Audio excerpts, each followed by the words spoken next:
नमस्कार दोस्तों। देश के सबसे बड़े संगठन यानी राष्ट्रीय स्वयंसेवक संघ और बीजेपी आमतौर पर अपनी एक विचारधारा के लिए जानी जाती है और कहा जाता है कि राष्ट्रीय स्वयंसेवक संघ यानी आरएसएस जो एक बार फैसला सुना देती है उस पर फिर बीजेपी भी इनकार नहीं कर सकती।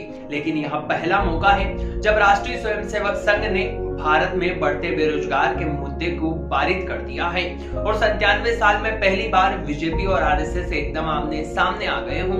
दरअसल अहमदाबाद में आरएसएस की 3 दिन से चल रही अखिल भारतीय प्रतिनिधित्व मंडल सभा में भारत में बढ़ती बेरोजगारी के मुद्दे पर प्रस्ताव पारित किया गया।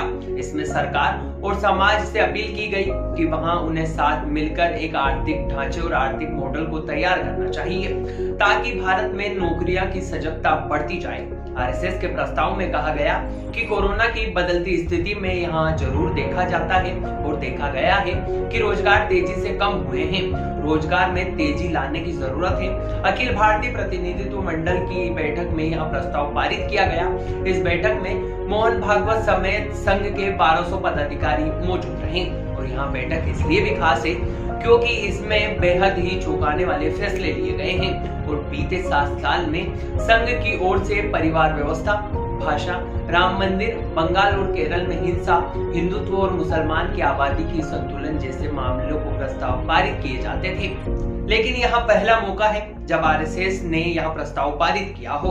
आरएसएस के सरसंघ कार्यवाह ने कहा कि कोरोना के चलते लोगों की आजीविका पर बहुत गहरा संकट आया है।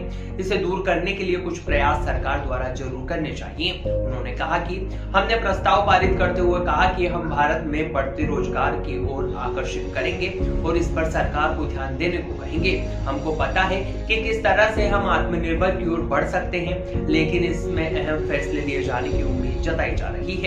संघ ने अपने प्रस्ताव में रोजगार को सजगता लाने की बात कही है।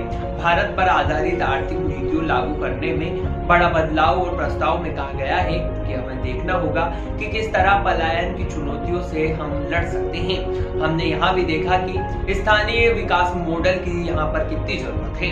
हम चाहते हैं कि विश्वविद्यालय और छोटे छोटे बिजनेस समाज संगठन एक साथ आकर इस समस्या से निजात पाए और इस समस्या को दूर करने का प्रयास करें। जिसके बाद अब देखना होगा कि क्या आरएसएस के इस प्रस्ताव पर बीजेपी सीरियस होती है या फिर नहीं, या फिर आने वाले दिनों में बीजेपी और आरएसएस एक बार फिर आमने सामने आ जाते हैं।